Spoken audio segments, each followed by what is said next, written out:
Vamos então começar a falar, lembrando um pouquinho do que a gente falou. O marco mais importante para mim, que você precisa guardar a respeito dos 10 mandamentos, é que os 10 mandamentos eles não foram dados como uma condição para que as pessoas tivessem um relacionamento com Deus. Os 10 mandamentos foram dados como uma confirmação de um povo que já tinha relacionamento com Deus. Deus, ele não estabeleceu, olha, aqui estão alguns mandamentos, se vocês cumprirem, a gente vai se dar bem. Eu vou até ouvir as orações de vocês e quem sabe quando vocês morrerem até vão para o céu. Não, Deus não falou nada disso. Deus primeiro fez uma aliança, um relacionamento. Ele começou a viver em intimidade com esse povo para depois começar a estabelecer as suas regras. A única coisa que Israel precisou fazer, o povo de Israel precisou fazer, foi confiar em Deus. Deus pediu uma coisa a eles, olha, vocês vão colocar o sangue do cordeiro nas suas portas. Se você não sabe do que eu estou falando, essa é a primeira Páscoa dos judeus, está lá em Êxodo, você vai encontrar isso lá. E se você quiser dar uma ouvida nas últimas mensagens, a gente repete isso. Por causa desse gesto, os israelitas estavam dizendo, nós confiamos em ti. E por causa desse gesto de confiança, ali começa um relacionamento vivo entre gente, entre pessoas, entre homens e mulheres, povo e Deus. Um relacionamento que até então ninguém tinha ouvido falar. Deus fazendo uma aliança com toda uma nação, depois de centenas e centenas de anos, sem ninguém tocar nesse assunto. Somente depois então que esse relacionamento começa, que Deus, 3 meses depois, chama Moisés, que era a liderança do povo, e diz, eu quero dar para vocês algumas regras. Eu quero dar para vocês alguns mandamentos, e com base neles, nós vamos aprender a como vocês devem tratar a mim e as pessoas, e como vai funcionar. Faz sentido. Eu disse para você que na sua casa, talvez seja você que dite as regras. Eu não posso ditar as regras da sua casa.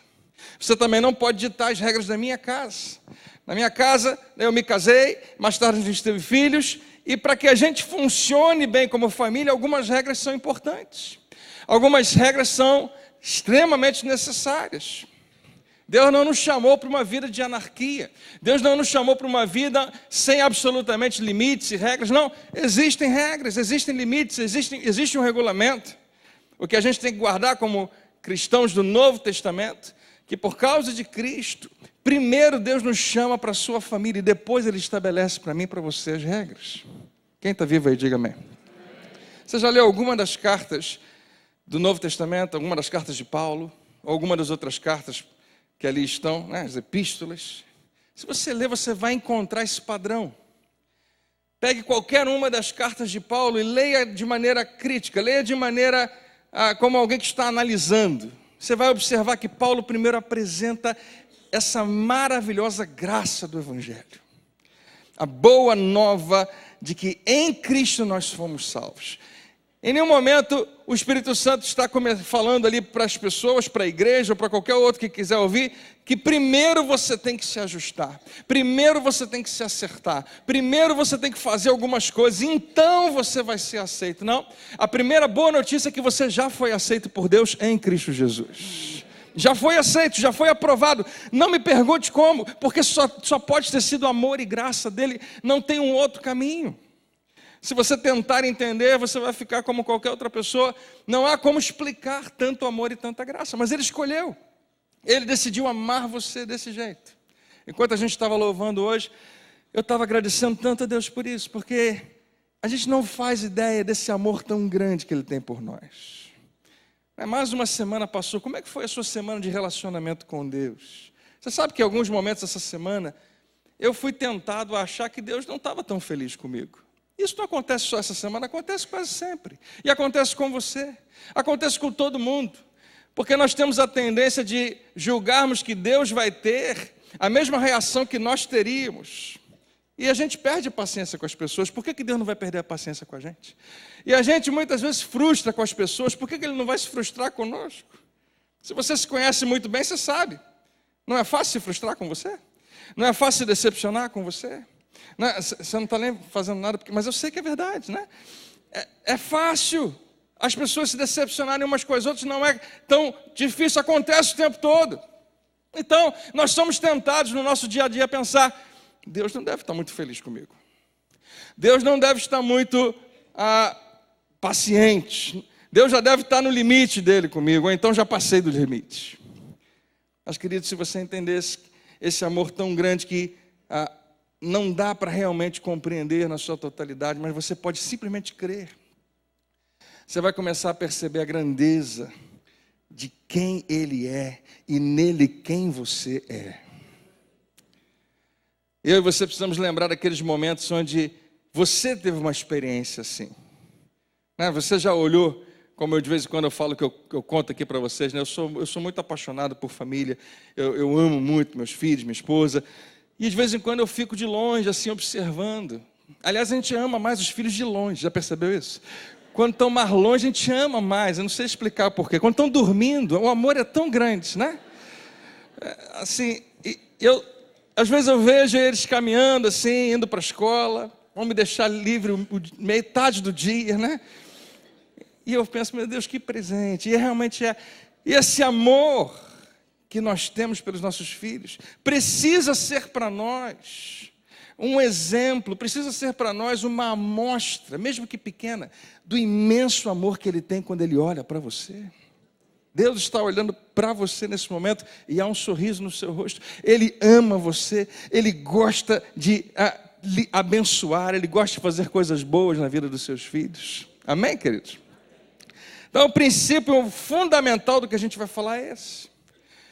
Porque a partir de agora eu vou começar a tratar de coisas que daqui a pouco você vai ser tentado a pensar, puxa, mas eu não estou muito legal nessa área, eu não fiz muito bem isso, aquilo, será que Deus vai me aceitar assim? Ouça, em Cristo você já foi aceito por Ele, e Ele nos dá essa direção, Ele nos dá a orientação para que nós ajustemos e sejamos felizes. Então a gente está usando o povo de Israel em Êxodo, que por um simples ato de fé, por causa do sangue do Cordeiro, foram aceitos por Deus. Deus estabeleceu que relacionamento vem antes de regras. Isso funciona em qualquer nível. Onde há regras, mas não há relacionamento, a tendência é rebeldia, é revolta, não permanece, não continua. E antes de tratar dos mandamentos mais famosos que a gente conhece, porque se eu perguntar para você, você conhece algum dos 10 mandamentos? A grande maioria vai dizer, eu conheço. Não matarás, não adulterarás, não furtarás. Porque são tão pequenininhos, é mais fácil da gente decorar, né? Mas a gente não lembra quase nunca dos primeiros, e foram os que a gente já tratou. E eu queria lembrar para você, por que eles estão em primeiro lugar, por que eles estão no início da lista. Deus, Ele quer que o seu povo organize a sua prioridade. E antes de tratar de relacionamento entre pessoas, Ele fala de relacionamento do homem com Ele. E os mandamentos são esses que a gente começou a falar já há algumas semanas, né? Ficou grande? Ok. Primeiro mandamento que Deus está dizendo é, eu somente sou Deus. Não terás outro Deus. Parece um mandamento, né? Para que isso está ali? Claro que Ele é o único Deus. Mas você vai ver no decorrer da história a tendência que o homem tem de buscar outras coisas para serem objetos da sua adoração e da sua devoção. Então Deus estabelece, não, eu quero ser o único Deus da sua vida. Em segundo lugar, Ele diz, não construa nada para me representar. Não construa nenhuma imagem, nenhum monumento, nenhum edifício, nenhuma construção. Não faça nada para identificar que aquilo tem a ver comigo, que eu vou estar ali. Deus não quer, né, que nós controlemos onde, quando e porquê, de que maneira Ele vai estar conosco, como vai acontecer o nosso relacionamento. Por que Deus fala isso? Porque há uma tentação imensa, há uma tendência imensa em cada um de nós, de termos algo palpável que a gente pode carregar para lá e para cá, de irmos a um lugar num dia da semana e somente naquele dia, somente naquele lugar, termos comunhão com Deus. Deus está dizendo, não, eu sou muito maior do que você pode imaginar, qualquer coisa que você fizer comparado a mim vai ser muito pequeno. Então, não tente me gerenciar, me controlar, me diminuir, me fazer caber em alguma coisa. Deus estabelece, eu não posso ser representado, simplesmente aceite e reconheça quem eu sou. Quantos dizem amém? Terceiro mandamento, não associe o meu nome com o que não tem nada a ver comigo. A gente falou disso algumas semanas atrás. Deus não quer que eu e você façamos e criemos ideias, ideologias e teologias com coisas que não têm nada a ver com Ele. Eu coloquei da seguinte maneira naquele domingo: Deus não quer que a gente comece religiões. Deus não quer que nós estejamos ligados a meramente um sentimento religioso e nós utilizarmos alguma coisa que foi falada em um versículo bíblico e criarmos toda uma doutrina em cima daquilo. Porque a palavra dele é tão simples. O evangelho é tão simples e a única coisa que ele pede de nós é relacionamento com ele. Então ele deixa bem claro lá no início para o seu povo: não faça isso, não associe o meu nome, não faça mau uso do meu nome, né? Como a gente falou, não use o meu nome em vão. E semana passada a gente falou que Deus diz assim: tire um dia de folga. Você gostou desse mandamento? Para quê, Senhor? Para você se lembrar qual dependente você é de mim. Para você não esquecer que a sua dependência está em mim. Tirar um dia de folga, se você quiser interpretar apenas como um dia de descanso, ótimo, todo mundo quer. Mas a maioria de nós não consegue parar porque acredita que nós mesmos é que somos os nossos provedores. Mas Deus está dizendo: não, pelo menos um dia na semana você vai parar e você vai descobrir que eu sou o único provedor na sua vida. Amém, queridos? E bem no meio dessa lista agora dos 10 mandamentos, Deus muda o foco do seu discurso. Ele está apontando para si mesmo, ele está dizendo como ele precisa ser honrado, como as pessoas precisam olhar para ele e tê-lo como primeiro e único e o centro das suas atenções. E é como se ele dissesse: olha, agora que a gente já estabeleceu o principal, vamos falar do que também é muito importante, que vem logo após, que está em segundo lugar, mas não em segundo plano, mas está bem alto para mim. E Deus começa a falar agora de algo que parece que não ia aparecer nessa lista, mas começa a partir daqui. Ele começa a falar sobre o valor das pessoas, o valor das outras que estão ao nosso redor, de como nós devemos honrar essas pessoas. Deus está dizendo que, dessa maneira, os próximos mandamentos vão estar dizendo isso: honre as pessoas ao seu redor. Quem são as pessoas ao seu redor? As pessoas com as quais você tem contato. Seja um contato de bastante intimidade, seja um contato diário, seja um contato semanal, seja um contato esporádico, seja um contato quase que superficial, se faz parte do seu universo, se faz parte do seu dia a dia, se você encontrou com essa pessoa em algum momento do seu caminho, há uma expectativa em Deus de que você seja alguém que honra as pessoas.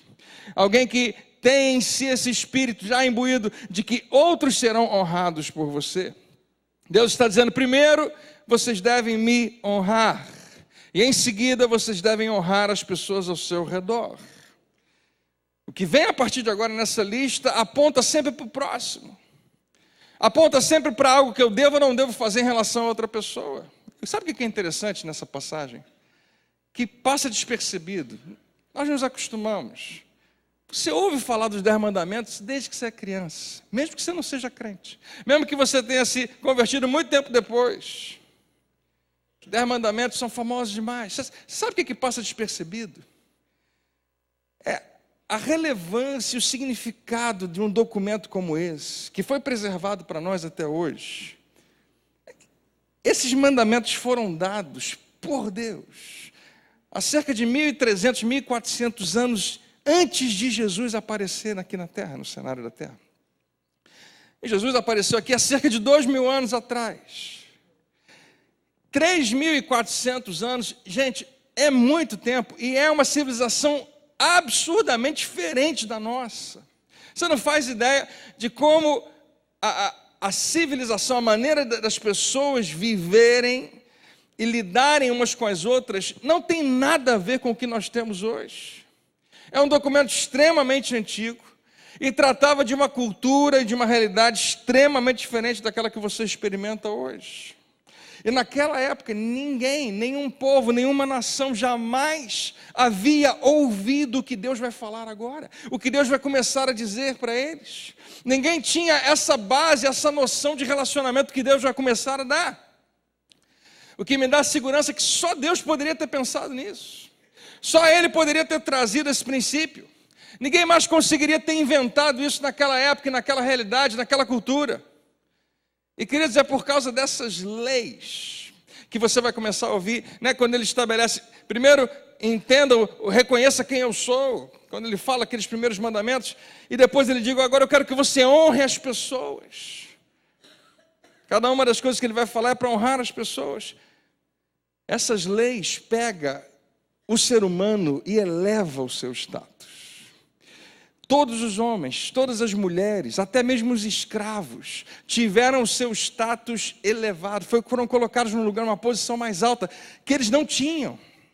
A partir de agora, eles começam a ter direitos que não tinham antes.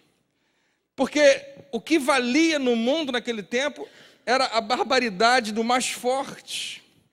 Era a lei do mais forte, que a gente poderia falar, né? Quem é mais poderoso consegue o que quiser. Quem tem mais dinheiro, quem tem mais força, qualquer outro já sabia que estava em posição inferior. Mas a lei de Deus coloca todas as pessoas numa posição mais alta, mais elevada. Os homens começam a ter direitos que eles não tinham antes, as mulheres começam a ter direitos que antes não tinham, os escravos ou qualquer outra pessoa em qualquer outra condição começam a experimentar direitos que não tinham antes. O que Deus está fazendo é convidando o seu povo a tê-lo como Senhor de suas vidas e o único Senhor. O que Deus está dizendo? Vocês não vão ter outro Senhor, vocês não vão ter outro governante, vocês não vão ter outro rei. O que era muito novo para eles. Eles estão há mais de 400 anos no regime de um rei, que era o faraó do Egito, que todo mundo achava que era um Deus. Inclusive ele mesmo achava que ele era um Deus. Era o pensamento de todos. Existia a centralização máxima de poder em um homem. Era o que eles estavam acostumados. E quando eles olhavam para as nações ao seu redor, eles viam exatamente a mesma coisa. Mas Deus está dizendo, olha, eu quero inaugurar algo novo com vocês. Eu sou o Senhor. Eu serei o seu Deus. E vocês não vão ter outro rei. Vocês não vão ter outro governador. Eu é que vou ser o legislador da sua vida, eu que vou estabelecer as leis. Tudo que vocês precisam fazer, tudo, é obedecer. Obedecer a direção, as leis que eu estou dando. E sabe o que é maravilhoso no que Deus está estabelecendo? Ninguém está acima da lei. A lei que é estabelecida não pode ser manipulada por qualquer pessoa. Naquela civilização antiga, isso é absurdamente inédito. E ainda é inédito em algumas civilizações modernas. Deus estava entregando a ele as leis, entregando a eles, e todos deveriam ser cumpridores da lei. Não haveria um rei, ou um profeta maior, ou um monarca que fosse acima da lei, ou que estabelecesse as leis. Deus seria o rei, e o padrão de todo mundo seria elevado. Homens, mulheres, e até mesmo os escravos. Isso significa que você não pode mais tratar as pessoas com base no seu próprio poder. Você não pode mais tratar as pessoas com base no que você aprendeu da sua família, na posição ou no status que você recebeu. Porque você precisa sempre agora prestar contas àquele que criou essas leis. Todos agora tinham direitos diante de Deus. Isso, mais uma vez, era chuva de bênção? Amém? Não falei, gente? Não falha. Todo mundo, preste atenção aqui, agora tinha direitos diante de Deus. Mais uma vez, isso era inédito, era desconhecido naquele tempo. Então o que Deus vai começar a falar agora é o seguinte, olha, você não pode roubar. Não importa qual é a sua história. Não importa qual rico você seja, qual poderoso você seja, qual pobre, ou quanto que você possui ou não possui, você não pode tirar nada de ninguém, absolutamente nada. Se não for seu, você não pode pegar, sob pena de restituição. Você não pode matar. Para a gente ouvir isso, claro que não, né? Quem é que pode matar? Ninguém deve matar. Mas naquele tempo, não era incomum se matar simplesmente porque achou que tinha que matar. Era comum que as pessoas fossem mortas umas pelas outras pelos motivos mais loucos, porque não havia lei. não havia inteligência sendo difundida, não existia uma educação bem estabelecida. Esse povo era escravo durante centenas de anos. O que eles experimentaram como a história da sua civilização foi uma ameaça todo dia de morte, sendo escravos, por todos os lados. Eles experimentaram a violência todos os dias. Mas aí vem Deus falando, você não pode matar. Não importa qual forte, qual poderoso você seja, qual rico você seja, todos agora precisam se dobrar diante da minha lei. Ela é para todos, ricos, pobres, para os poderosos e para aqueles que não possuem nenhum poder. O que Deus está estabelecendo que vai começar a ficar firmado agora para aquele povo é que Ele quer que todos estejam numa posição. Entenda o que eu vou te dizer, porque isso não acontece da noite para o dia, isso tem todo um tempo, mas Deus quer que todos sejam entendidos como iguais, porque Ele os fez dessa maneira. A maneira como Deus fez o homem e como Ele fez a mulher foi segundo a sua própria imagem. Diga comigo bem alto, todo mundo. Foi meio baixo, vamos tentar de novo. Diga, todo mundo foi feito à imagem de Deus. Queridos, todo homem, toda mulher, independente da cor da pele, independente de qualquer, do gênero, do sexo, da origem familiar, foi feito à imagem de Deus. E nesse documento, escrito há milhares de anos atrás e preservado para nós até o dia de hoje, nós começamos a receber uma revelação dos valores de Deus, do que Ele considera importante, de como Ele deseja que todos os seus filhos, homens e mulheres, ouçam, estejam protegidos debaixo da sua lei. Porque uma das maneiras de você encarar não matarás é Deus falando isso para você. Outra maneira de você encarar é Deus falando isso para todo mundo que podia te matar. Quem está sendo protegido é você. Ele está querendo que você seja elevado no seu status, que você seja honrado, que nada atinja você. Quantos dizem amém? Não havia nada parecido com isso naquele mundo, naquele tempo. Porque naquele tempo, e hoje também, o que importa é quanto poder você tem. Se você tiver algum poder, então você mesmo se coloca acima das outras pessoas. Isso tem acontecido em todas as esferas. Eram os reis que estabeleciam as leis. Eram os reis que determinavam o que podia e o que não podia. Então os reis acreditavam que eles tinham a permissão de violar as leis, porque, afinal de contas, foram eles mesmos que criaram aquelas leis. Se foi eu mesmo que criei aquela lei, eu acho que eu que criei tenho o direito de mexer nela um pouquinho. Mas nessa cultura, nessa sociedade, Deus é que estava estabelecendo as regras, Ele estava chamando o seu povo para um novo tempo. E todas as pessoas que estavam sob a autoridade e proteção de Deus, para essas pessoas não havia outro rei, Deus seria o rei. Isso era inédito, uma nação sem um rei humano. Israel ficou um bom tempo assim, sem um rei. Mas eu acho que eles ficaram tão inseguros com isso, ficaram tão preocupados, começou a bater um desespero, que eles chegaram em um determinado momento, eles começaram a exigir que Deus desse a eles um rei. O Senhor tem que dar um rei para a gente. Por que eu tenho que dar um rei? Não, porque todo mundo tem rei. Aquela nação tem rei, aquela outra nação tem rei, e a gente não tem. E Deus falou, olha, eu não quero que vocês tenham rei, eu quero que vocês me tenham como rei. Mas a gente não consegue ver você. Mas olha só que legal, as pessoas das outras nações vão começar a olhar para vocês, vão ficar impressionadas. Olha para esse povo, olha para essa nação.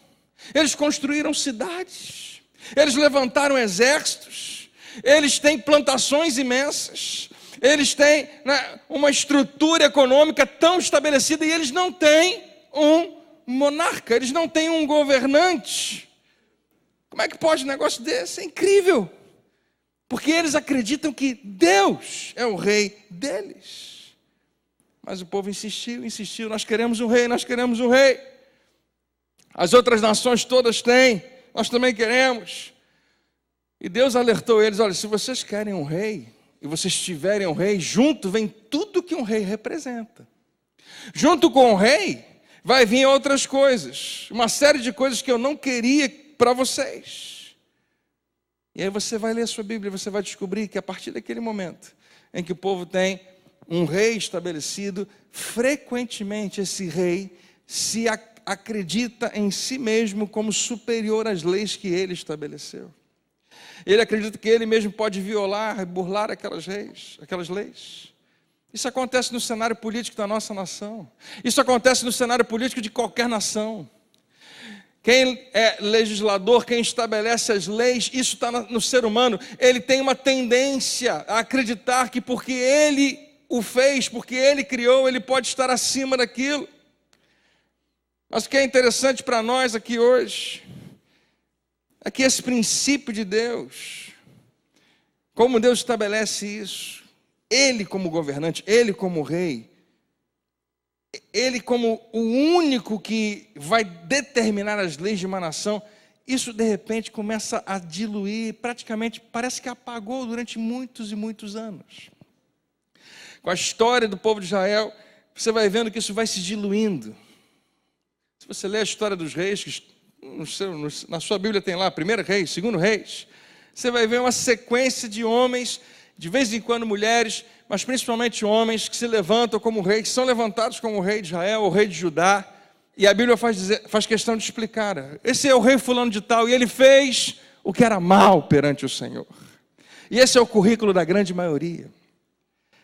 Eu não sei quantos são, deve ter gente aqui que é bom de história bíblica, mas na casa das dezenas de reis, você não vai encontrar talvez 1 ou 2 que fez o que era bom perante o Senhor.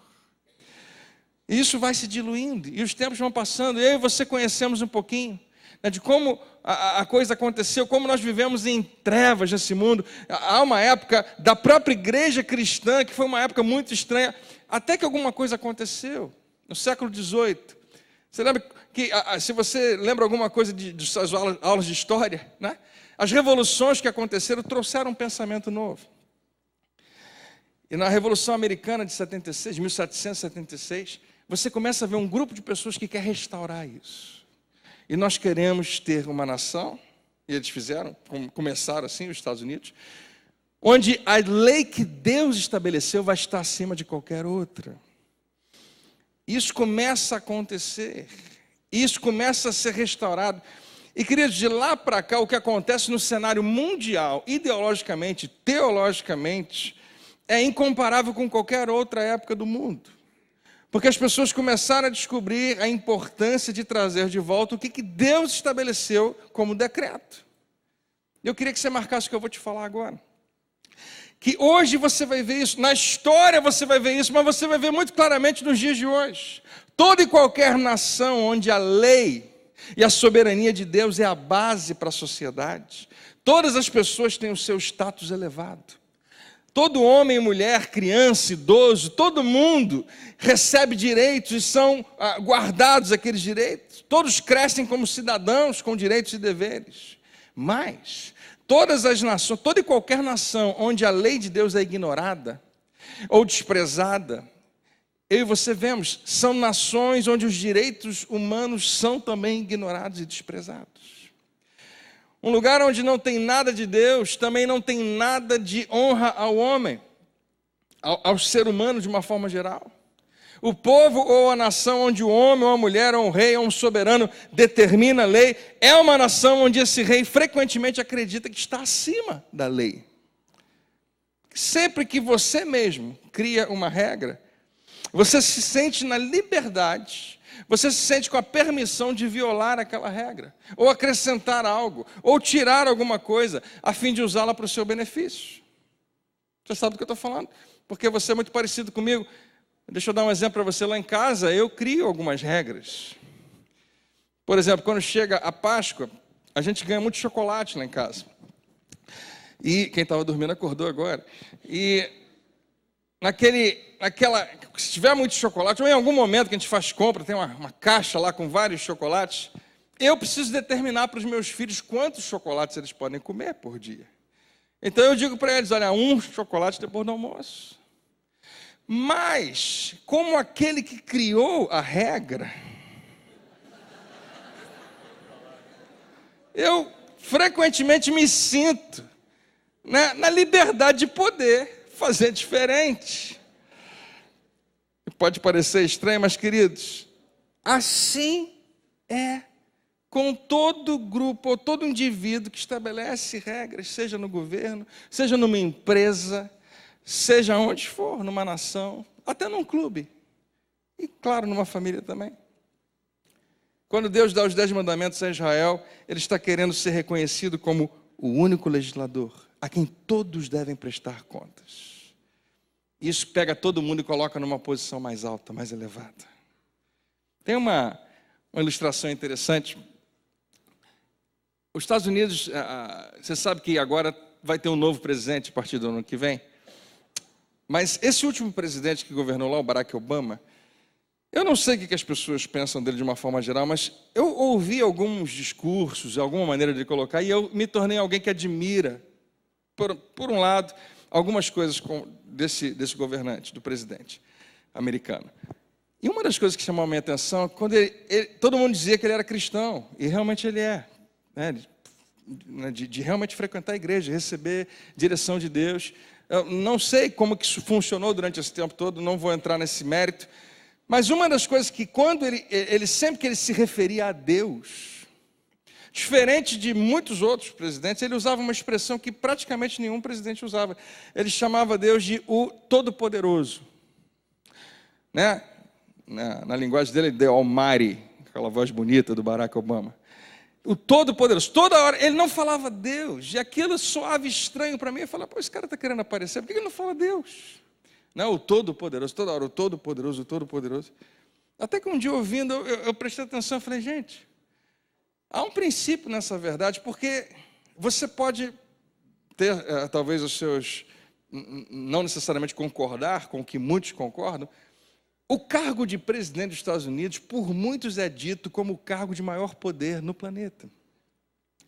Ser o presidente da maior nação do mundo livre, como eles falam, é realmente um cargo de extremo poder. Eu não sei se tem alguém mais poderoso. Deve ter, né? Dizem que alguns empresários mundialmente mandam no mundo, não sei. Mas, de cara, a gente entende que esse cara está numa posição muito elevada, mas no seu discurso ele queria dizer, olha, talvez, embora eu tenha muito poder, embora eu tenha, né, uma autonomia de fazer certas coisas, eu preciso prestar contas a alguém que é muito maior do que eu. E isso marcou o meu coração. Eu pensei, meu Deus, essa é uma daquelas qualidades que todo ser humano precisava carregar consigo. Precisava lembrar o tempo todo. Quem estabeleceu as regras?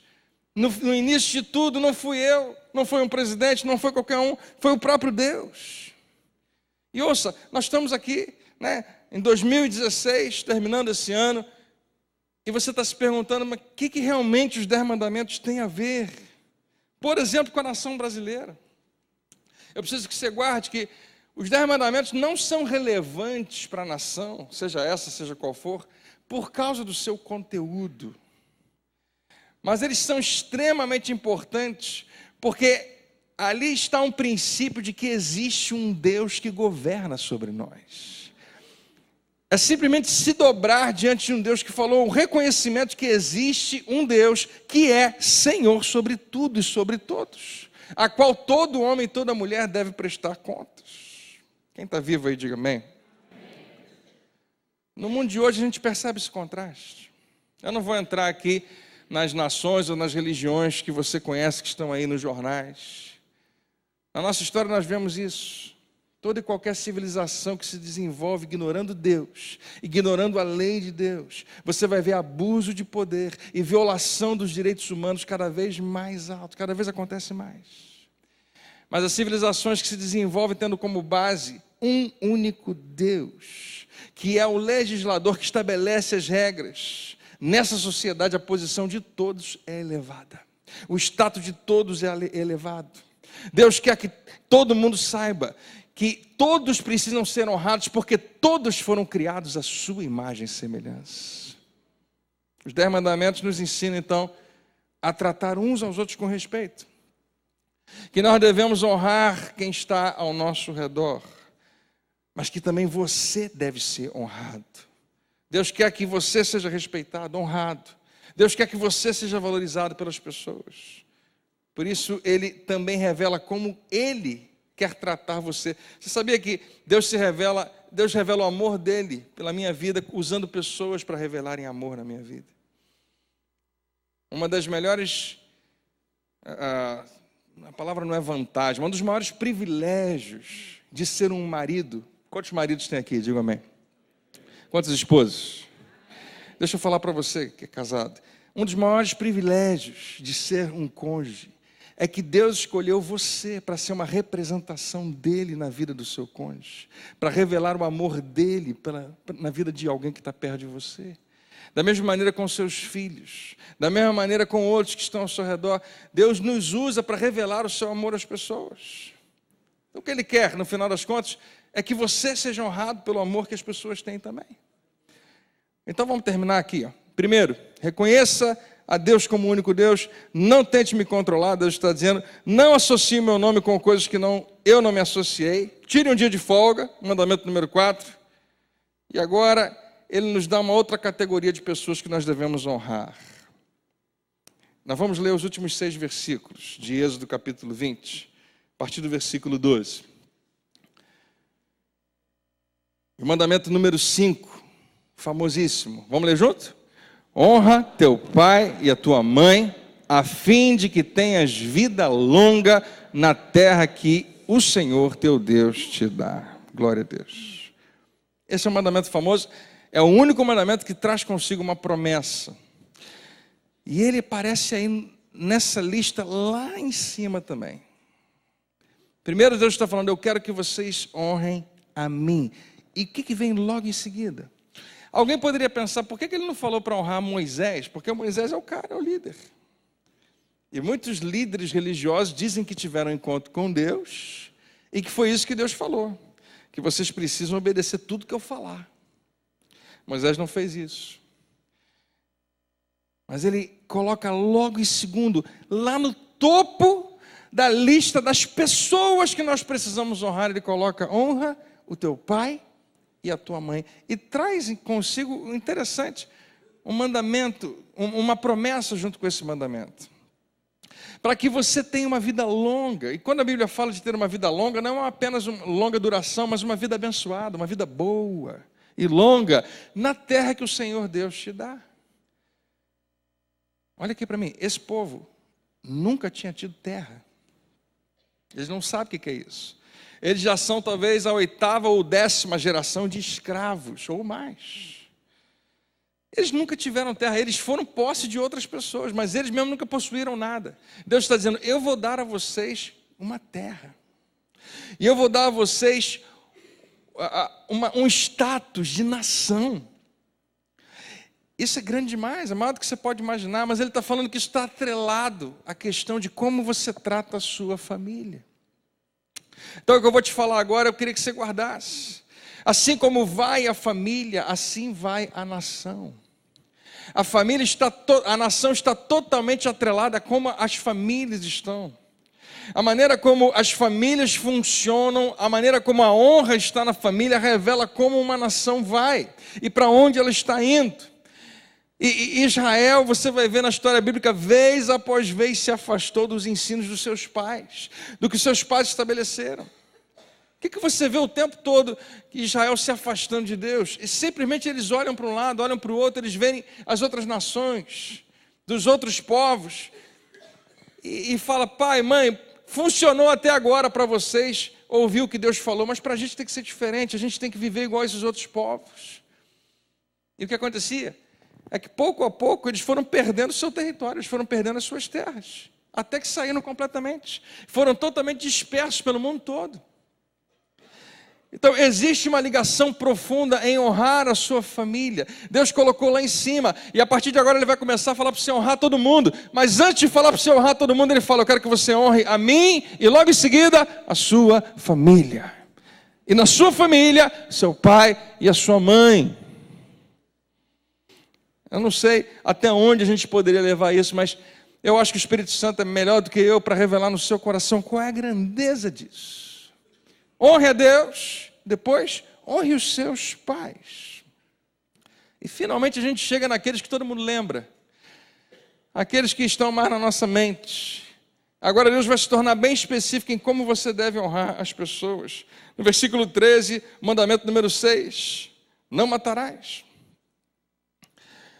Que significa simplesmente honre o corpo das pessoas.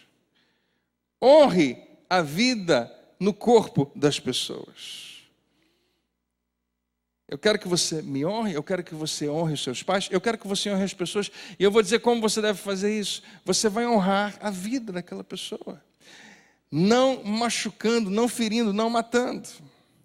Depois, o 7º mandamento, não adulterarás, que significa honre o casamento das pessoas. Isso protege você. Lembra que eu te falei algum tempo atrás? Todo e qualquer mandamento de Deus não é benefício para ele, é benefício para você. Quando eu obedeço esse mandamento, eu sou beneficiado. Quando os outros ao meu redor também ouvem e recebem essa instrução, todos são honrados. Mandamento número 8, não furtarás. Em outras palavras, Deus está dizendo, honre as coisas das pessoas, honre as posses das outras pessoas. Porque essa lei de Deus, ela implica nisso, em posse. Deus está chamando o povo agora para possuir coisas que eles nunca tiveram antes. Então agora existe uma tendência de todo mundo olhar para um lado, olhar para o outro e querer coisas que não tem. E Deus está dizendo, olha, eu quero que você honre o que as outras pessoas têm. E mandamento número 9, não darás falso testemunho contra o teu próximo. Não minta sobre ninguém.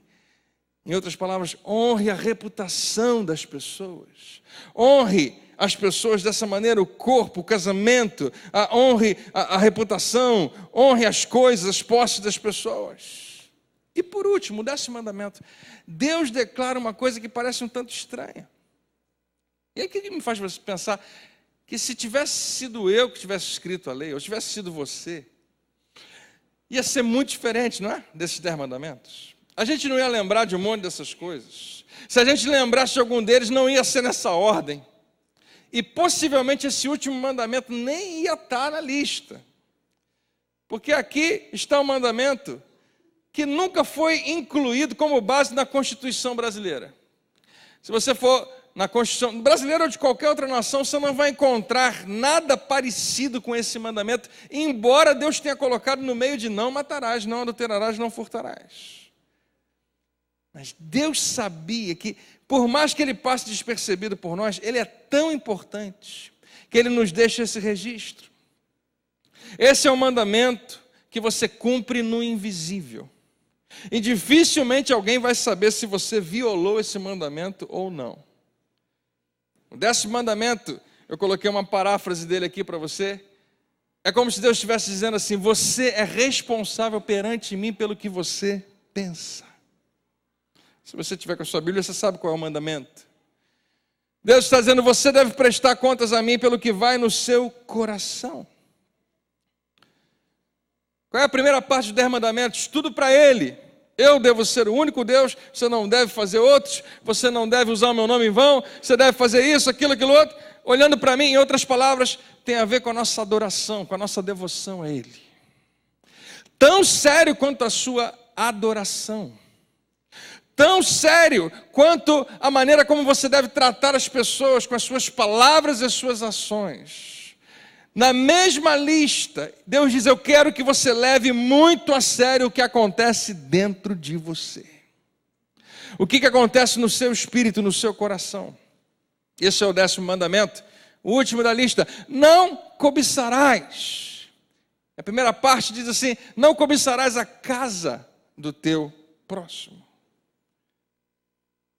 Cobiçar, essa expressão significa desejar ardentemente. Não tem nada de errado em você desejar. Não tem nada de errado em você desejar muito alguma coisa que está realmente para ser sua, que você sabe que Deus reservou para você. Mas tem algo de muito grave, muito errado, quando eu desejo aquilo que não deveria ser meu. Cobiçar não é admirar alguma coisa. Cobiçar é ter um grande desejo. É viver infeliz com aquilo que se tem. É quando você não gosta de alguém, porque aquela pessoa tem alguma coisa que você não tem. Tem uma casa que você queria ter, tem um marido mais bonito que o seu, tem uma esposa mais bonita que a sua, tem filhos mais inteligentes que os seus, tem um carro mais novo, tem coisas melhores, e você não sabe explicar por que você não gosta daquela pessoa, mas existe lá, no fundo, um desejo grande, forte, que acaba corroendo relacionamentos, que acaba solapando o respeito entre as pessoas. Se você está pensando, pastor, eu acho que eu não tenho esse problema. Deixa eu te dar uma maneira de você descobrir. Sabe como é que você sabe que você tem cobiça ou não, em qualquer momento da sua vida? Você descobre que você tem um problema de cobiça quando alguém que tem mais sucesso que você em alguma área, em qualquer área, tem mais sucesso que você, e você conhece, de repente essa pessoa tem um fracasso, e isso provoca em você uma sensação de alívio. Testificou na hora, eu tenho certeza. Falou direto no espírito. Você não sabe explicar, né? Mas a pessoa comprou a casa dos sonhos e está pagando, mas de repente acontece alguma coisa, ela vai ter que vender, e alguma coisa dentro de você dá um sorriso. Alguma coisa dentro de você fala, puxa, que pena, né? Tadinha.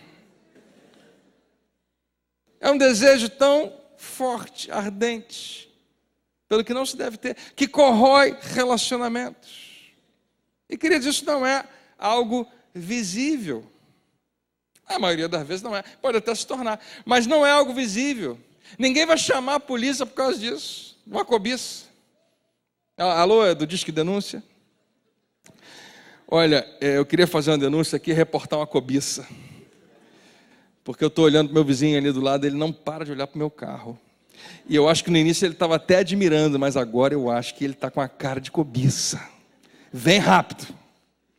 Ninguém vai fazer isso, né? Ninguém vai se confessar por causa desse pecado. É um mandamento invisível. Mas aqui está ele no meio de todos eles que são tão práticos e tão fáceis de a gente perceber. Os 10 mandamentos são Deus se revelando ao seu povo. Deus mostrando o que é importante para ele. Isso me remete a Jesus. Quando fala, né? Lembra lá em Mateus capítulo 6, quando ele diz assim, ouviste o que foi dito? E ele começa a falar algumas coisas muito fortes. Ele fala, por exemplo, não adulterarás. Jesus, tá bom, de jeito nenhum a gente vai adulterar. Ele fala, mas eu porém vos digo, ouviste o que foi dito? Eu porém vos digo, aquele que olhar para uma mulher com intenção impura no coração, já adulterou com ela. É o que as pessoas devem ter pensado, mas de onde que veio isso? Lá do 10º mandamento, dos 10, está lá no meio, está lá no finalzinho, 10º. Se você não olhar para o que está dentro de você, desejar ardentemente o que você não deve ter é pecado. Jesus está falando sobre isso. É um pecado oculto. Ninguém vai para a cadeia por causa dele. Talvez muitos nem considerem isso pecado. Mas Deus está dizendo a toda uma nação, eu quero que vocês prestem atenção ao que está acontecendo dentro de vocês. Não apenas as suas atitudes. Acho que isso aqui já era legal para você, valer a pena ter vindo aqui hoje. Para eu e você olharmos para isso, porque as nossas atitudes, em geral, são reflexos de algo que está acontecendo dentro da gente. E a gente, às vezes, comete certas falhas, e erros, e pecados, porque não olhamos propriamente para o que está acontecendo dentro de nós. E ele vai muito além da casa do próximo. Ele fala, não cobiçarás a casa do teu próximo, não cobiçarás a mulher do teu próximo, nem as suas servas, nem servos, nem o boi. Nem um boi seria nem a sua caminhonete hoje. Nem o jumento seria a sua moto. Nem para você não achar, irmão, tudo bem, eu não vou cobiçar a mulher, não vou cobiçar a casa, não vou cobiçar o servo, mas eu vou arrumar alguma coisa. Aí ele termina dizendo, nem coisa alguma que pertence ao seu próximo. E eu queria que você pensasse que, se não é seu, possivelmente é de outra pessoa. Às vezes não, mas raramente, né, alguma coisa está à disposição. Em geral, quando não é meu, é de outro. E Deus é poderoso para, se Ele quiser, transferir para você. Ou fazer muito melhor. Ou, né, colocar nas suas mãos segundo a vontade dEle. Mas Ele deixa essa ordem. Não cobice nada que é do seu próximo. Você é responsável perante Deus pelo que você pensa. Você é responsável perante Deus pelo que você sente em relação às pessoas. Você é responsável perante Deus pelas conversas imaginárias que acontecem dentro de você. Antes de você voltar para casa, queria que você guardasse isso. Deus está dizendo a Israel: ó nação de Israel, vocês precisam guardar o coração. Porque Deus sabe que quando eu violo essa lei, ela abre as portas para que eu viole todas as outras. É quando eu permito que essa lei seja quebrada na minha vida, é que as outras todas ficam propensas a serem quebradas também na minha vida. Porque se eu quero o que você tem de maneira intensa, ardente, por um bom tempo, você sabe o que vai acontecer? Eu sou capaz de roubar, porque aquilo me consumiu. Eu sou capaz até de matar. Eu sou capaz de adulterar. Eu sou capaz de mentir a respeito de você. Quando nós queremos algo, a gente pensa: não, de jeito nenhum, André. Não, permaneça ali para você ver. Você não sabe aonde que aquilo vai parar. Queridos, toda e qualquer pessoa, isso tem que entrar no nosso coração. Toda e qualquer pessoa que um dia cometeu algo que você considera gravíssimo, não começou lá, começou com um pensamento bem pequenininho. Eu estava pensando nisso hoje de tarde, orando, uma oração que eu tenho que fazer de vez em quando, ou quase todo dia, ou sempre, e ainda assim, é uma oração que bate e volta para mim. Eu pedi: Senhor, eu não quero de jeito nenhum que minha vida vire isso. Eu não quero nunca me tornar um pastor que se tornou arrogante, que se tornou orgulhoso. E que esqueceu que a dependência é total de Ti. Que se não for o Senhor, não tem nada. Amém? Eu digo amém, eu creio nisso. Mas você não acha que todos esses homens grandes de Deus que um dia caíram não fizeram essa oração também?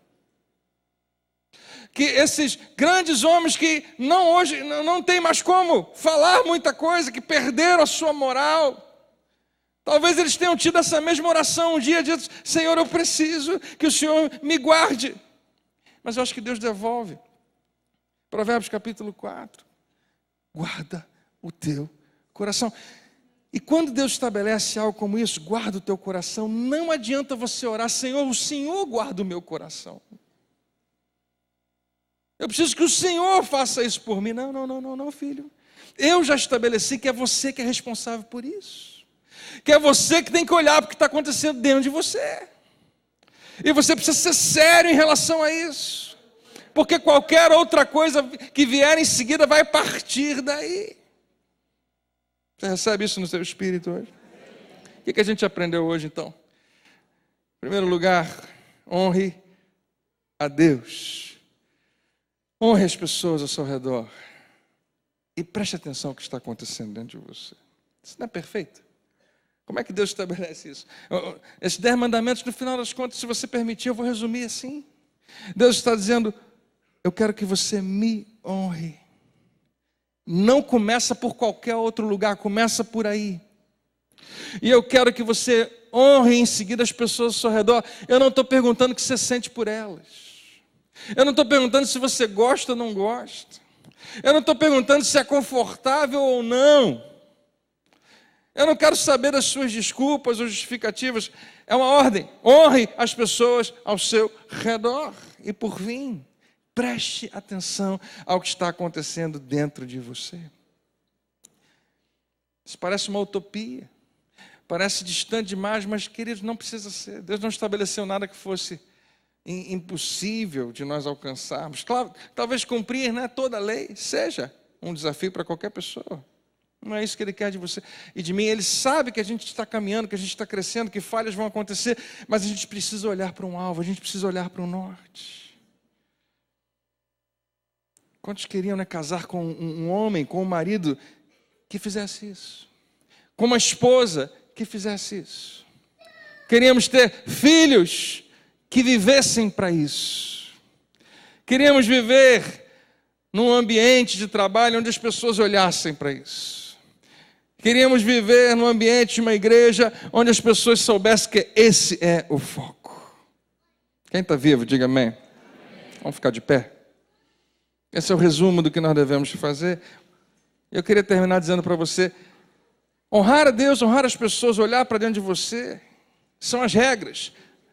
Olha para mim, não para você ser aceito por Deus. Essa é a parte mais importante.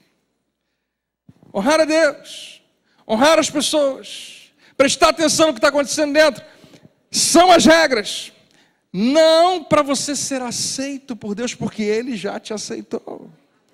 Mas exatamente porque Ele te aceitou e Ele quer o melhor para os seus filhos.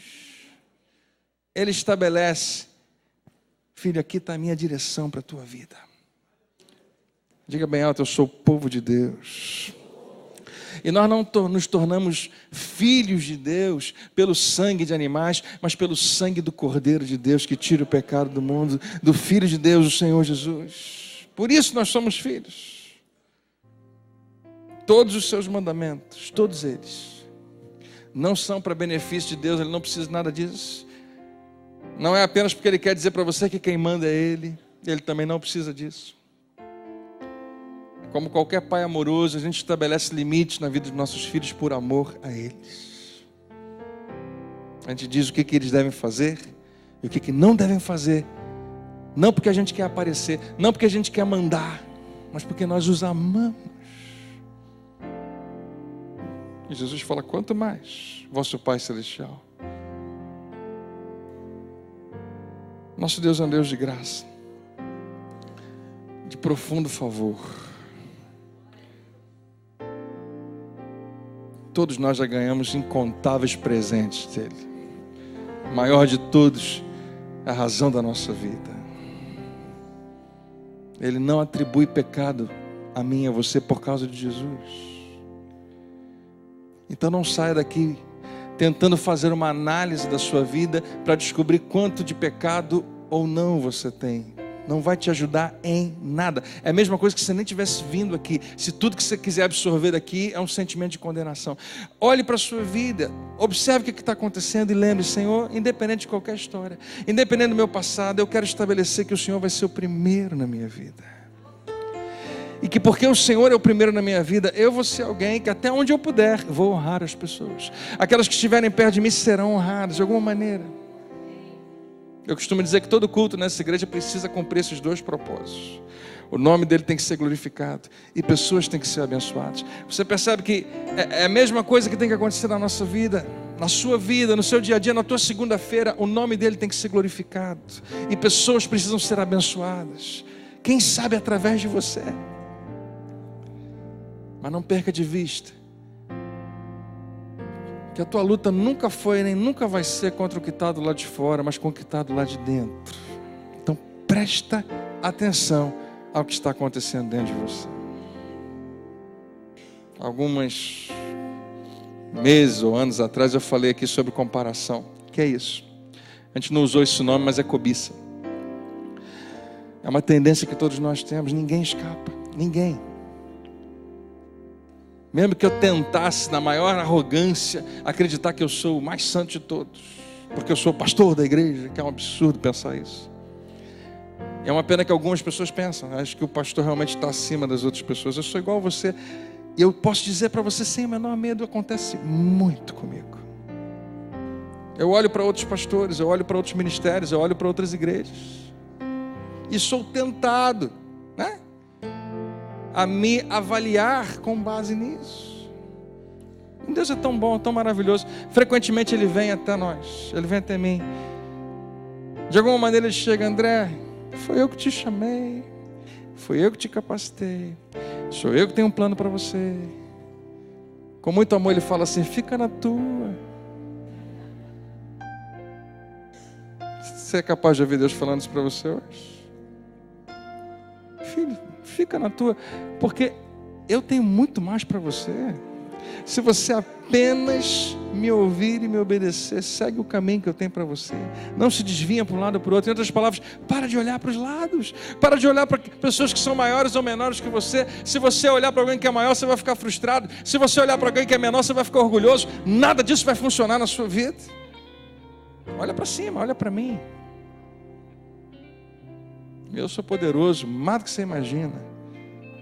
Olha como é que ele coloca. Poderoso para fazer infinitamente mais do que tudo que pedimos ou pensamos. Então sim, existem coisas acontecendo dentro de você que estão enchendo a sua mente. Ele é poderoso para fazer infinitamente mais. Honre a Deus, honre as pessoas, preste atenção no que está acontecendo dentro. Dê a mão quem está do seu lado, vamos orar juntos? Glória ao teu nome, Pai, tu és tão bom.